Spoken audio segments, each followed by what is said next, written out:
naka-valve yan, oh. Yan, laging naka-valve yan kapag nagto-troubleshoot ako. Ngayon, naka-plug yan, tingnan natin. Pansinin nyo, oh. May shorted, oh. Diba? May shorted siya. Ang tanong, saan banda yung shorted niya? Nasa amplifier stage ba? Nasa diode? Or dito sa may transformer? Tapos natin gumawa ng integrated na amplifier, Joson Jupiter Max. Ngayon ito, balik tayo sa may power amplifier pero 2RU siya. Yan, Euro Power na Behringer. Okay, dito tayo mag-video muna sa may GoPro natin. Euro Power na Behringer AP2500. Okay, AP25 2 times 1200 watts power amplifier. Grabe, no, lakas. 1-2 watts. Okay, by the way, shoutout and maraming salamat kay Bossing na pinagkatiwalaan tayo na gawin yung unit nila. By the way, from Bulacan pa ito, galing Bulacan. Sa totoo lang guys, ang dami kong customer na taga Bulacan. Ayan. Ngayon, ang issue nito ay pumuputok daw yung fuse or may shorted, orang ganon. And then, ito pala guys, naka 220 na ito. Na-check ko naman to yung likod niya, naka-indicate naman doon is 220. May mga na-repair akong ganito, mga 110 eh. Merong ganito na 220, merong 110 din. Okay, ngayon, binuksan na natin. Kargado sa fan, no? Daming fan niya.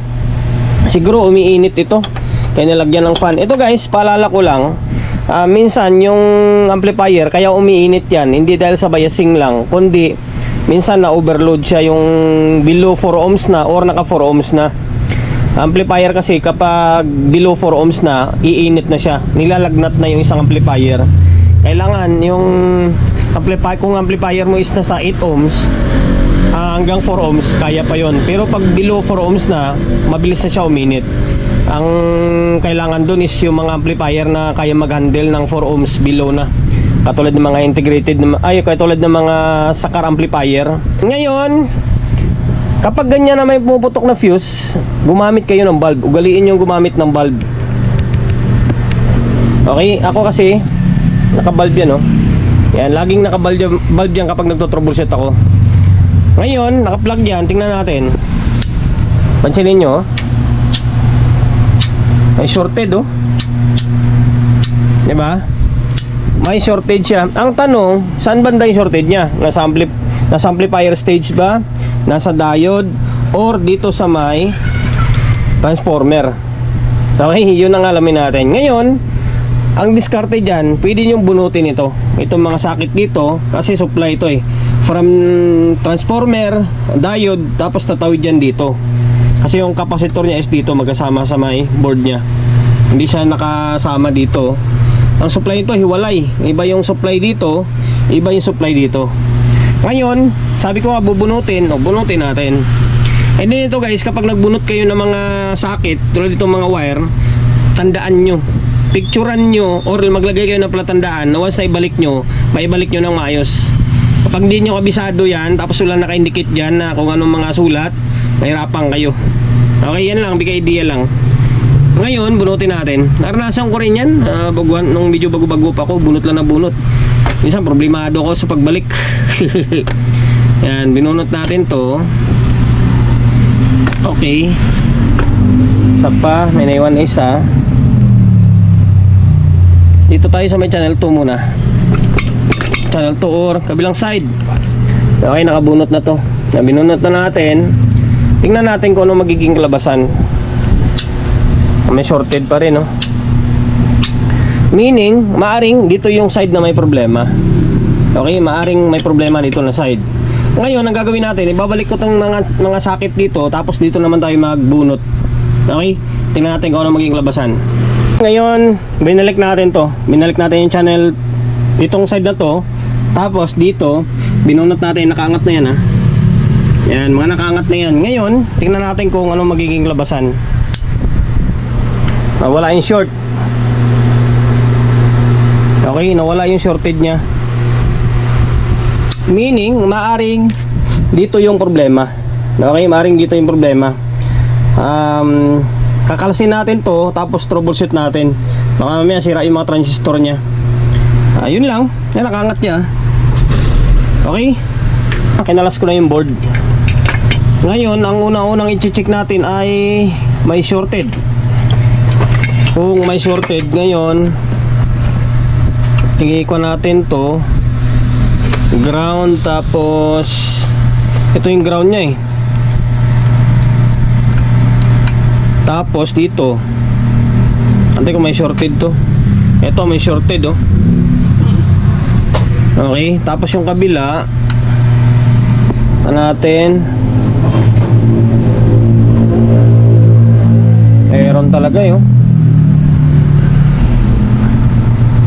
Or ground collector kaya ito. Ano ba pinaka-design ito? Parang ground collector eh, no? May short talaga siya. Meron short oh. May shortage yung output. Ngayon alamin natin kung ilang piraso or saan banda yung may output na, yung output na nasira dito.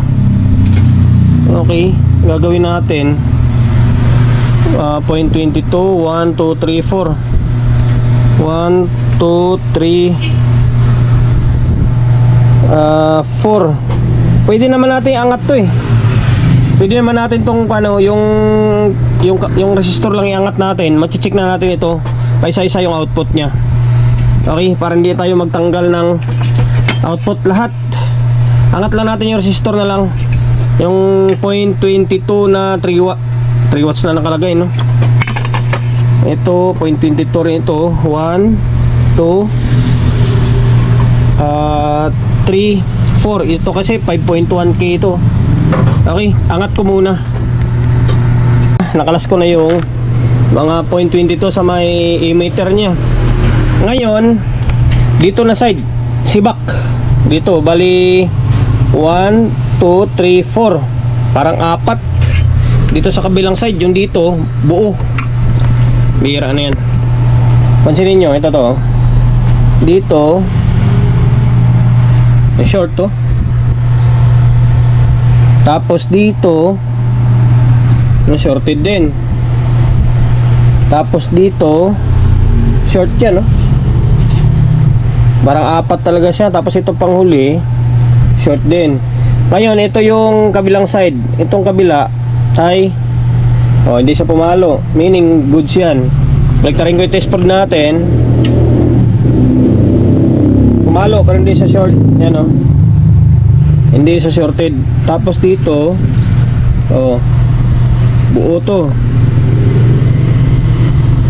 Okay, kailangan i-reverse ulit yung tester dito. Di, pagka-forward, tama.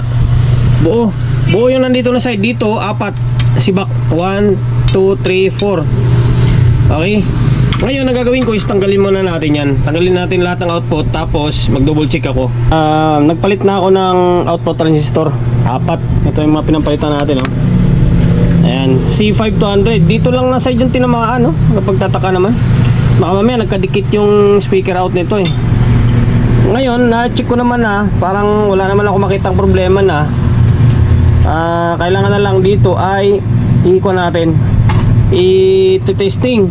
Ang problema kasi sa ganito klaseng design ay kapag na ganito siya, halos hindi mo masukatan ng biasing, oh. Nakatago, diba?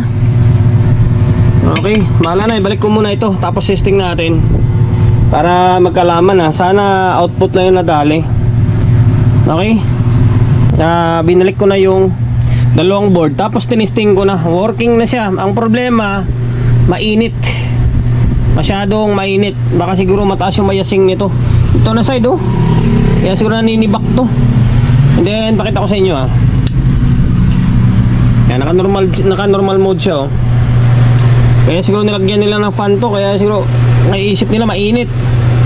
Ay, may nakakabit na speaker rin, dalawa. Pansinin nyo. May audio, diba? Itong channel sub kasi ito pero may audio. Ngayon sa thermal scanner natin, pansinin nyo, high temperature. Yan, naka high siya.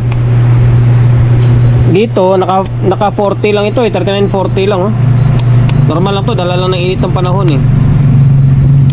Hindi pwede yan. Kung natin i-calibrate natin, tingnan natin kung bakit siya mainit. Mainit talaga dito na side, oh. Masyadong mainit yung kung saan nasira yung output. Okay, double check ko muna. Medyo natagalan tayo bago natin siya nakita. Ito yung biasing nyo. Urig to, madalang lang masira to. Kinumpara ko sa kabila, buo naman, wala siyang kinaiba. Tapos halos lahat ng parts na check ko, mula dito sa maliliit hanggang dito. Yung pala, may MOSFET pala ito. Ito MOSFET to dito. Binunot ko na, tapos pinalitan ko na sana. Ayan, oh. MOSFET ito. MOSFET ito. Tapos MGE 15032, MGE 15033. Tapos ito diode. Okay, tapos ito diode. Tapos MOSFET. Ito yung MOSFET to. Ang bira na yan. Ito, hindi lang gaano makita kasi hindi natin ma-zoom in to kasi naka GoPro tayo. Pero yung value nito is 50, sabihin ko na lang 50N06, 50 ampere na 60 volts. Okay, 50 ampere na 60 volts, 50N06. Ayan, tandaan nyo yan, ha. Ngayon, tingnan nyo, check natin. Short, kaya pala eh. Kaya siguro dati pang sira to na hindi lang nila mapatino, kaya nilagyan nila ng fan. Pansinin nyo, short to. Diba? I-reverse ko. I-reverse natin. Oh, short pa rin siya, oh. Okay. Kaya pala sabi ko, ang hirap niyang i-trace, ah. Yung pala nakatago dito, oh. Nakapokus ako dito banda. Dito pala, kadugtong pala niya, oh. Ngayon, ang nilagay natin dito is 70N10. Yan, hindi ko maipakita sa inyo or hindi ko siya ma-zoom in kasi naka GoPro tayo. Ang pinalit natin is 70N10, 70 ampere na 100 volts. Mas matibay pa yan. Baka sabihin nyo hindi pwede. Pwede yan, mas matibay pa nga yan eh. Okay, 70 ampere ang pinalit natin. Tapos 100 volts, 70N10 in channel. Dito naman 50-60 lang ito eh. Okay, ngayon hinangin ko tapos balik natin, tapos obserbahan natin. Ito na ibalik na natin yung board. Hindi na mag-iinit to. Ngayon, natin. Tingin ko ito talaga yung pinaka problema niya, oh. Una, oh. Umiinit hanggang sa sige lang, ninayaan lang nila or nilagyan nila ng extra pan para maibsan siguro yung pagkainit niya. Hindi alam pala, yun pala may problema, yung MOSFET. Kaya nasisibak yung output na to. Kahit tanggalin na yung pan na yan, masakit sa mata eh. Wala nang kwenta naman na yan. Ito lang, malakas na to eh. Okay, disgrasya pa yan. Ngayon, kaya naka-on na yan, ha. Tingnan natin yung init niya. Gamit tayo ng, saan yung thermal scanner ko kanina? Kung kanina, nag-high temperature yun. Ngayon, wala na, 38 na lang, oh. Normal na yan.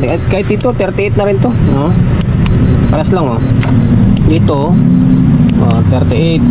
Ay, dito, 37 nga lang to. Di ba? Goods na yan.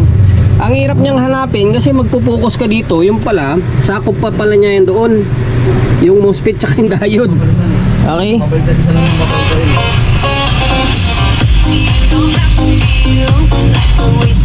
Okay? Okay, yun lang, hanggang dito na lang. Pabain pa ba natin yung oras natin? Yun lang, sana pag maka-encounter kayo ng ganitong klaseng unit, yung Behringer na Europower EP25 na to, sabihin natin naninibak yung sibak yung output tapos umiinit siya, gagana pa rin siya eh. Gagana pa rin kahit nasibak yung isang MOSFET, gagana pa rin siya. Kaso nga lang, iinit siya, mabilis yung uminit, mabilis yung temperature. Tapos pag binabayaan mo, sisibakin niya yung output. Tapos dito na side yung masyadong mainit, oh. Yung apat na nasisibak dito. Okay, MOSFET, yung 50N06, ang nilagay natin is 70N10 nga eh. Mas mataas yung value, okay lang yun. Wala tayong 50. Ayan, pwede yun 50N10 na maliit, pwede rin naman 50 ampere. Pero mas matibay yung ilagay natin. Okay, hanggang dito na lang. And kung hindi ka pa nakapag-subscribe ng YouTube channel natin, paki-subscribe ng YouTube natin. Pinutin mo yung bell button sa gilid, select mo yung all. Diyan, kapag napindot mo na yan, manonotified ka kapag meron tayong bagong upload na video. Nag-upload tayo ng video isang beses, dalawang beses kada araw. Okay, God bless and then peace atin lahat.